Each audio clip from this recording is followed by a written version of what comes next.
লাল হয়ে গেছে, এটাকে রেড মিল্ক বলে। নাহন শেষের বাক্যটা বুঝতে না পেরে মুড়ো দৃষ্টিতে চেয়ে রইল। বডিগার্ড সেটা বুঝতে পেরে হুট করে বলল, রেড মিল্ক মিন্স লাল দুধ। লাল দুদু। নাহনের উচ্ছ্বসিত গলা। নকল মরণ চোখ রাঙিয়ে বলল, তোমাকে এত পাকনামো করতে কে বলেছে? বডিগার্ড চুপ হয়ে গেল। লোকটা এবার নাহনকে খেতে ইশারা করলো। নাহন বাবার কথা বিশ্বাস করে চায়ের চুমুক দিল। প্রথমে মুখ কুচকে নিলেও পরে ভালো লাগায় পুরো চা ফিনিশ করে ফেলো। খেয়ে রানহা দিয়ে মুখ মুছে বাবার দিকে ফিচ ফিচ করে হেসে বলল, মুজা মুজা।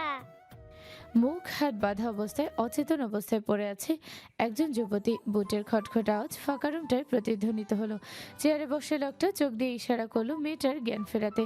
একজন মুখের উপর পানি ফেলতেই আস্তে আস্তে চোখ খুলল মেয়েটি। ঝাপসা চোখে সামনে তাকাতে একটা অবয়বকে দেখতে পেল। অপরিচিত একটা রুমে নিজেকে বাঁধা অবস্থায় দেখে মেয়েটা পাগলের মতো ছটফট করলো। বর্ষারত লোকটি এগিয়ে এসে হাঁটু গেড়ে মুখের কাপড় খুলে দিতে মেয়েটি চেঁচিয়ে উঠল, আমাকে এখানে তুলে আনার কারণ কি? How dare you take me? লোকটা মেয়েটার চুলমুট করে ধরে বলল, মাই উইশ, বেশি কথা বললে জিভ কেটে ফেলবো। মেয়েটা ছটফট করলো সামনে পুরুষটির হাত থেকে ছাড়া পেতে। লোকটা ছেড়ে দিতে মেয়েটার আগে যেতে কামড় দিয়ে বসলো তার হাতে। পুরুষটি কোকিয়ে উঠে ছাড়িয়ে নিয়ে কয়েকটা থাপড় বসিয়ে দিল গালে। গলা চেপে ধরে বলল, ইয়া বাবা ভুইয়া, রাইট। মেয়েটার চোখ বেয়ে অশ্রু গড়িয়ে পড়তে লাগলো। লোকটা আবারও বলতে লাগলো, বেশি বেরো না, পুঁতে ফেলবো, 2 মিনিট সময় লাগবে না। যা যা বলবো মনোযোগ দিয়ে করবে। যদিও তোমাকে মারার নির্দেশ ছিল না, তবে এটার তোমার প্রাপ্য। ইনাবা ছটফটিয়ে উঠে বলল, ছাড় অসভ্য। লোকটা ছেড়ে দিতে ইনাবা কাশতে কাশতে অস্থির হয়ে উঠল। বডিগার্ডকে ইশারা করে হাত খুলে দিতে বলল পুরুষটি। বডিগার্ড নির্দেশ মতো হাত খুলতে দেরি, ইনাবার আক্রমণ করতে দেরি হয়নি। লোকটা বডিগার্ডকে ছাড়াতে চাইলে পারল না। পিছন থেকে ইনাবাকে জাপটে ধরে সরাতে সরাতে বলল, থামো, আই সেই শেষ স্টপ। ইনাবা ফুঁসে উঠল। তাকে জাপটে ধরায় কনুই দিয়ে গোতা মেরে নিজেকে ছাড়িয়ে নিল। লোকটা পেটে হাত চেপে ধরে কষে চর বসিয়ে দিল ইনাবার গালে। গালে 5 আঙুলের দাগ বসে গেছে তার। এত জোরে থাপ্পড় খেয়ে ফুপিয়ে উঠল সে। জীবনে এই প্রথম এত শক্ত মার খেলো কারো হাতে। ছোটবেলা থেকে ভীষণ আহ্লাদে বড় হয়েছে সে। হঠাৎ করে এমন চর খেলে স্বাভাবিকভাবেই খারাপ লাগবে। লোকটা রাগান্বিত স্বরে বলে, মানা করার পরও তেজ দেখলে কেন? মেয়ে মানুষ মেয়ে মানুষের মতো থাকবে, অহেতুক বাড়াবাড়ি করবে না। তোমাকে মোটো টর্চার করার উদ্দেশ্য তুলে আনা হয়নি। কয়েকদিন থাকবে ব্যাস, তারপর ছেড়ে দিব। বলে গটগট পায়ে প্রস্থান করলো। পিছন পিছন বডিগার্ড নিজেও দরজা আটকে বেরিয়ে এলো। লোকটার সামনে দাঁড়িয়ে কাঁদো কাঁদো গলায় বলল, স্যার, এটা কেমন অবিচার, বাচ্চার কামড়? আপনার বকা এখন আমার ম্যাডামের গলার চিপা। আমার কি কোথাও শান্তি নেই? আমাকে কি আপনাদের মায়ের খাওয়ার বডিগার্ড হিসেবে নিয়োগ করেছেন? ইনাবা টেবিলে মাথা ঠেকিয়ে চোখ বুজে পড়েছিল। এর মধ্যেই দরজা খোলার শব্দে চোখ মেলে চাইল। মুখ ঢাকা সম্পূর্ণ শরীর আবৃত একজন লোক খাবার নিয়ে এসেছে। টেবিলে প্লেট এগিয়ে দিতে সজোরে ধাক্কা দিয়ে প্লেট উল্টে ফেলে দিল ইনাবা। জিদে ঠোঁট ক্রমশ কাঁপছে, রাগে হিতাহিত জ্ঞান হারিয়ে বসেছে। লোকটাকে মেরে তবেই ক্ষান্ত হবে সে। তাকে হোস্টেল থেকে তুলে এনেছে এই জালিমগুলো। কত বড় সাহস! লোকটা কঠোর দৃষ্টি নিক্ষেপ করে তৎক্ষণাৎ বাহিরে চলে গেল। ইনাবা আগের ন্যায় পড়ে রইল। বাবা ভাইয়া কাউকে কিভাবে জানাবে যে সেই মহাসংকটে পড়েছে? ফোনটাও হাতের কাছে নেই। ওই থাপ্পড় দেয়া লোকটা ছিনিয়ে নিয়ে গিয়েছিল। রাগে জিদে একাকার হয়ে মুখশ্রী কান্নায় রূপ নিল। আবারও দরজা খোলার আওয়াজে মাথা উঠিয়ে চাইতে না চাইতেই তাকে আচমকা উঠিয়ে ঠাস করে সপাটে চর বসানো হলো। ইনাবা হতভম্ব হয়ে সামনে তাকাতেই থাপ্পড় দেয়া সেই লোকটার মুখাবয়ব দৃশ্যমান হলো। ক্রোধে ধরণী যেন ভূলুষ্ঠিত হলো। থরথর করে কেঁপে উঠে বিগলিত হয়ে উঠল সমস্ত তরুণী গায়ত্রী। সীমাহীন রাগে পরিবেশ পরিস্থিতি ভুলে সপাঙ্করে পাল্টা চর বসিয়ে দিল ইনাবা। তীব্র আক্রোশে উন্মাদ হয়ে উঠল যেন। নয়ন পক্ষ কাঁপছে বিরতি নিয়ে। লোকটা নিজের জ্বলন্ত চক্ষু জোড়া সুচারু করে ইনাবার দিকে দৃষ্টিপাত করলো। তীব্র অপমান রাগে শরীর উত্তপ্ত হয়ে উঠল। মারাত্মক মাথা পাগল লোক নামে খ্যাত সে। একবার রাগ উঠলে থামানো মুশকিল। সামনাসামনি দুটো আগ্রাসী চক্ষু। লোকটা হঠাৎ ঠোঁট বাঁকিয়ে নিজের গালে হাত বুলিয়ে বলল, এখন তোমাকে বেশ সময় নিয়ে ছুবো। Are you ready? বডিগার্ড নাহনকে সুজি খাওয়ানোর চেষ্টা করছে, বাচ্চাটা কিছুতেই সেসব মুখে তুলছে না। আধা ঘন্টা যুদ্ধ করেও যখন 1 চামচ খাওয়ানো গেল না, বডিগার্ড হতাশ হয়ে বলল, একটু খারে। এমন বাপ ভক্ত বাচ্চা জীবনে প্রথম দেখলাম। বাপরে, সারা এক বিন্দু নাড়ে না, চায় না। তোমার বাবা এখন গুরুত্বপূর্ণ কাজে বিজি। খেয়ে নাও বাবু। নাহন বডিগার্ডের কথাকে পাত্তাই দিল না। সে নিজ মনে গাড়ি নিয়ে খেলছে। আশেপাশে অসংখ্য গাড়ির স্তূপ। তাকে শান্ত রাখতে নকল মারানো এসব আনিয়েছে। অবশ্য পরিকল্পনাটা বডিগার্ডের ছিল। বডিগার্ড ক্লান্ত হয়ে ফ্লোরে বসে পড়ল। নাহনের জিদ্দি আচরণ পরখ করতে লাগলো। একটু পরে নকল মারণ ধূপধাপ পা ফেলে রুমে ঢুকলো। নাহনের চোখ মুখে উজ্জ্বল হয়ে উঠল। বাবা বাবা নকল মারণের মেজাজ তিরিক্ষি হয়ে আছে, বোঝাই যাচ্ছে চোটপাট করে এসেছে কারোর সাথে। রাগে শরীর কাঁপছেও। স্যারের মেজাজ গরম বুঝতে পেরে বডিগার্ড ভয়ে ভয়ে বলল। Anything wrong sir? লোকটার কর্কশ স্বরে প্রত্যুত্তর। নো। আমতা আমতা জবাব এলো। আপনার ছেলে কিছুই খাচ্ছে না? খাচ্ছে না বলতে খাওয়াতে পারেনি 1 চামচও? আপনি কি একবার চেষ্টা করবেন sir? Just shut your mouth.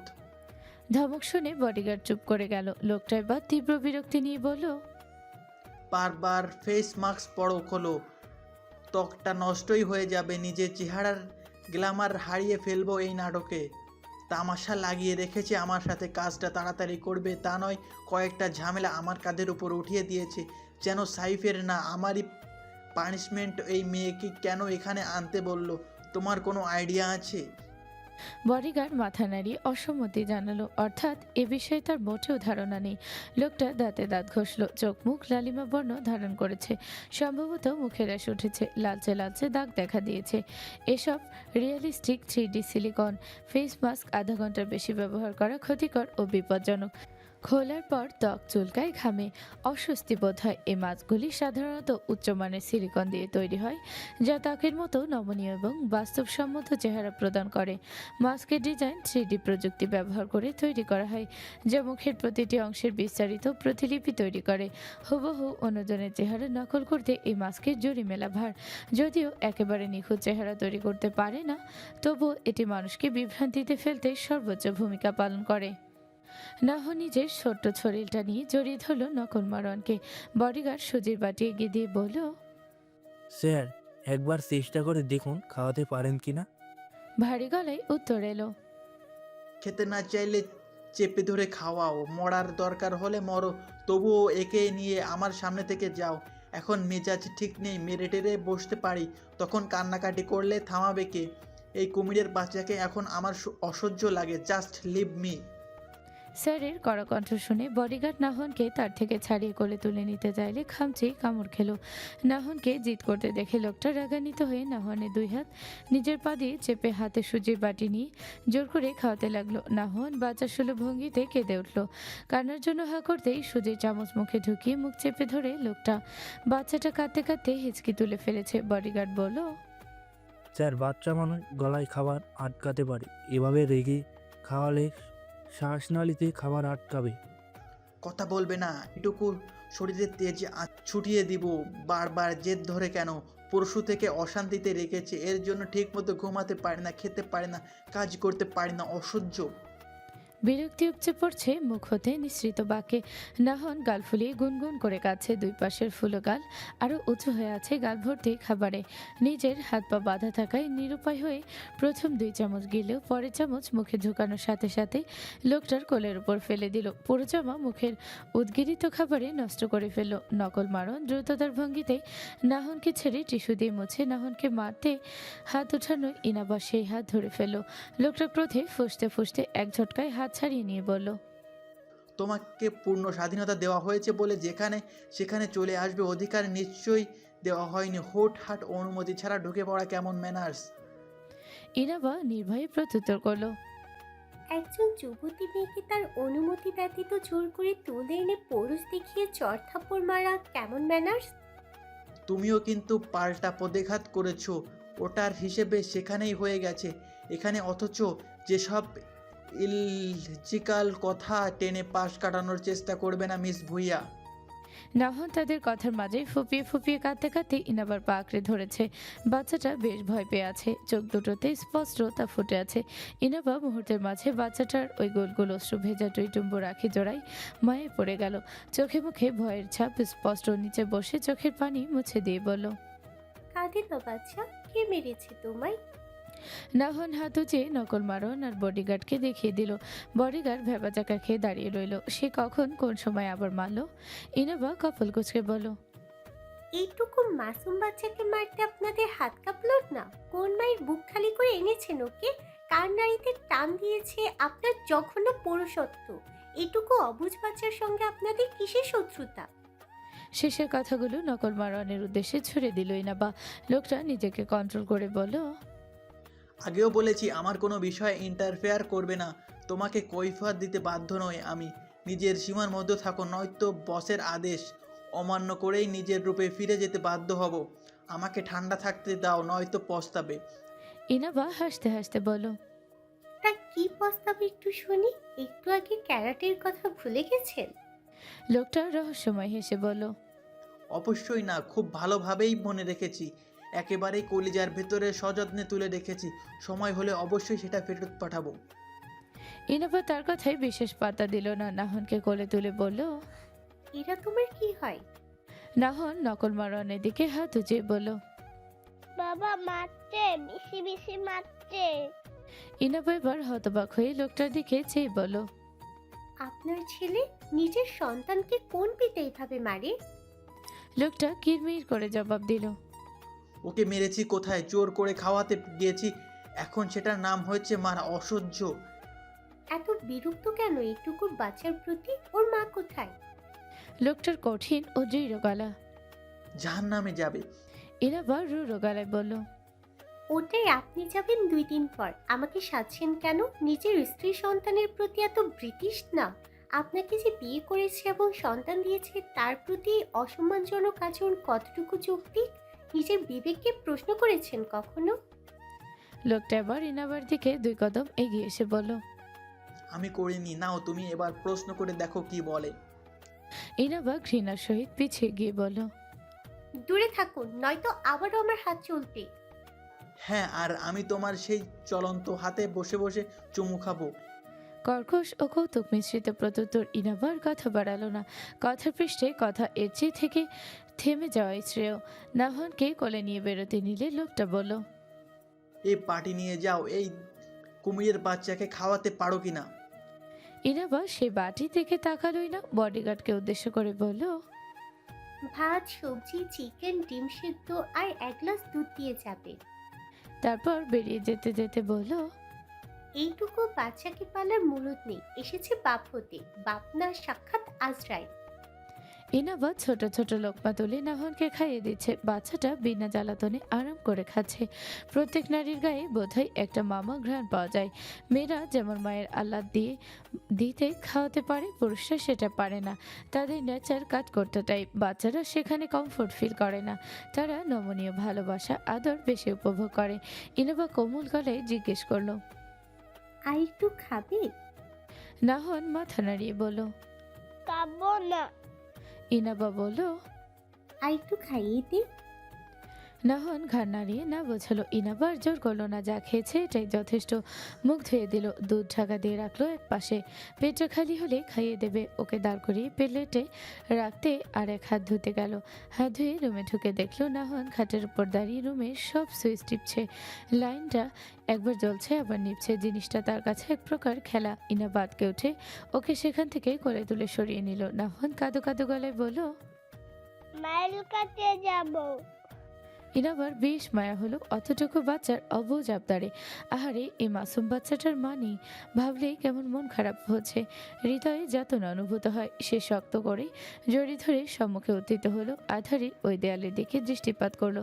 তার আর বাচ্চাটার প্রতি ছায়া ফুটে উঠেছে। মনে হচ্ছে মা ছেলে। ইনাবা ওই মুহূর্তে একটা সুন্দর দৃশ্য কল্পনা করে ফেলল। নিজের ছেলেকে নিয়ে পুরো দেশ বিদেশ চষে বেড়াচ্ছে সে। ইস, কি আদরে আর মায়াময় দৃশ্যটা। সে মনে মনে একটা কঠিন সিদ্ধান্ত নিল। বাচ্চাটা যেহেতু মানি বাবা থেকেও নেই, সেহেতু সেই শিশুটিকে নিজের সাথে নিয়ে যাবে। এ আদরেই গোলগাল বাচ্চাটা কিছুতেই অনাদরে মানুষ হতে পারে না। এমন পাষাণ বাপের ছায়াতলে থাকলে অচিরেই বাচ্চাটার কোমলতা খসে পড়ে বিষণ্ণতা ও কঠোরতার ছাপ ফুটে উঠবে। না, এ কিছুতেই হতে দেওয়া যায় না। দরকার হলে পুরো পৃথিবীর সাথে লড়বে সে। এ লড়াই মাতৃত্বের লড়াই, এক না হওয়া মায়ের লড়াই, ছোট্ট একটা মাসুম শিশুকে সুন্দর জীবন দেওয়ার লড়াই। এতে তাকে জিততেই হবে, কোনো বাধার পরোয়া ইনাবা ভুইয়া করে না। ঘড়ির কাঁটা রাত 11টার এপাশ ওপাশ। ইনাবা নকল মারোয়ানের সঙ্গে হম্বিতম্বি করে তাকে আইসক্রিম আনাতে বাধ্য করেছে। তার নাকি আইসক্রিম খেতে ইচ্ছে করছে। যদি আইসক্রিম না খাওয়ানো হয় তাহলে খুনাখুনি করে ফেলবে। নকল মারোয়ান নিজের মেজাজ যথেষ্ট সংবরণ করে বডিগার্ডকে আইসক্রিম আনার তাগিদ দিয়েছে। কথার খেলাপ হলে বস রেগে যাবে, সেজন্য নিজের পুঞ্জীভূত ক্রোধ দমিয়ে রেখেছে। বডিগার্ডকে আইসক্রিম আনার নির্দেশ দিয়ে রুম অন্ধকার করে রকিং চেয়ারে দুলছে। Bodyguard vanilla, chocobar, coffee, cold কোন সহ সব পদের আইসক্রিম নিয়ে এসেছে। তবে ইনাবাকে শুধু কোন আইসক্রিম দিয়ে বডিগার্ড দ্রুত রুম থেকে বের হয়ে গেছে। ইনাবা কোন আইসক্রিম ছিঁড়ে নাহনের হাতে দিল। নাহন গোল গোল চোখে চেয়ে আছে, জিনিসটা কি তার মাথায় ঢুকছে না। নাহনকে এভাবে চেয়ে থাকতে দেখে বলল, আইসক্রিম খাবি? নাহন মাথা নাড়িয়ে সম্মতি জানালো। চোখের সামনে নতুন জিনিসটা দেখে তার আকর্ষণ ও কৌতূহল কাজ করছে। বাবা মা কোনোদিন এই জিনিসটাকে খাওয়ায়নি। ইনাবা ওর হাতে দিয়ে নিজেরটা ছিঁড়ে খেতে শুরু করলো। কোন আইসক্রিম তার বরাবরই পছন্দের। নাহন ইনাবাকে খেতে দেখে নিজেও গুলুমুলু 2 হাত দিয়ে ধরে খাওয়ার চেষ্টা করলো, কিন্তু খেতে গিয়ে পুরো মুখ ভরিয়ে ফেলো। বাচ্চাটা খেতে না পারায় বাবা বাবা করে ডেকে উঠলো। ইনাবা নিজের খাওয়া বাদ দিয়ে নাহনকে খাওয়াতে চাইলে বাচ্চাটা মুখ ঘুরিয়ে নিল, অর্থাৎ বাবার হাত ছাড়া কারো হাতেই বর্তমানে সে খাবে না। ইনাবা কয়েকবার চেষ্টা করেও পারল না। তারপর পরাজিত ভঙ্গিতে বডিগার্ডকে ডেকে নকল মারণকে ডেকে আনতে বলল। বডিগার্ড বলল, স্যার তো এখন এই সময় একা থাকেন, ওনাকে এই মুহূর্তে ডাকা যাবে না। ইনাবা রাগে ফেটে পড়ে বলল, তোমার স্যারকে ডাকবে নাকি ঘরের সব কিছু তছনছ করে ফেলবো? কেমন ভাবছি? নিজের সন্তানের কোনটা ভালো কোনটা মন্দ সেসবও জানে না, খালি মাস্ক লাগিয়ে ঘোরে। বুঝলাম না চেহারার পরিবর্তন করার মানে কি? আমি তো তার আসল চেহারা দেখেছি, তাও চেহারা হাইড করার রিজন কি? কোন ফোন দিয়ে আসছে আবার?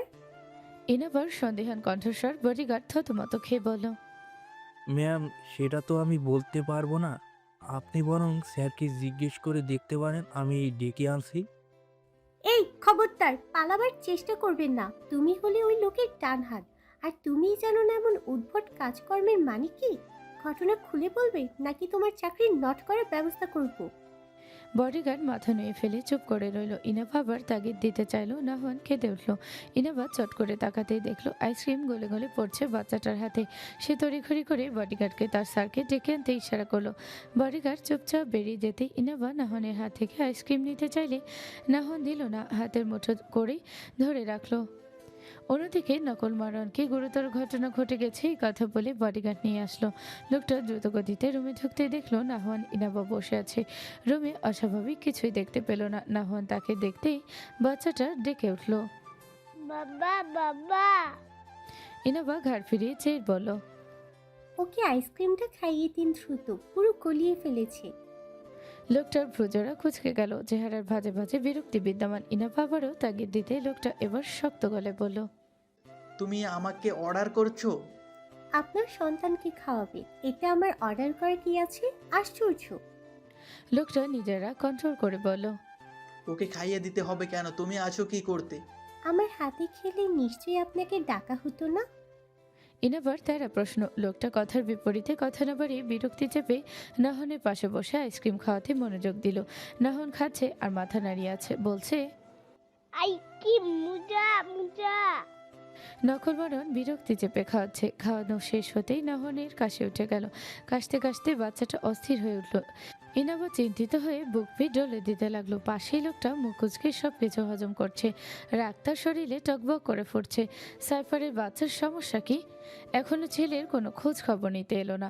কোন কুবুদ্ধি পাকাচ্ছে ওই ডেডলি সাইলেন্সারটা? তবে ওর কোনো মুভমেন্ট কেন দেখছে না? কি চাচ্ছে এই সাইফার? এমন চুপচাপ কি করে থাকতে পারে একজন পিতা? বউ সন্তানের প্রতি এক বিন্দু মায়াও কি তৈরি হয়নি? ভেবেছিল খেলা এবার জমবে, এখন তো মনে হচ্ছে অপরপক্ষের নিরাপত্তায় খেলা শুরুই হচ্ছে না। This is too annoying. আচমকা কাশতে কাশতে ঘুম ভেঙে যাওয়াতে নাহন আশপাশ হাতড়ালো, হাতে মেলি অবয়ব ঠেকায় ছোট হাত দিয়ে মা মনে করে জড়িয়ে ধরে ডেকে উঠল। মা মা নরম কোমল মোলায়েম স্পর্শে ইনাবার ঘুম ভেঙে গেল। জড়িয়ে ধরে নমনীয় গলায় বলল, এই তো মা। নাহন মাকে অনুভব করতে চাইল কিন্তু পারল না। এ শরীরে মায়ের গন্ধ নেই, মায়ের গন্ধ কণ্ঠ সবই তার মুখস্থ। দেখতে নারী হলেও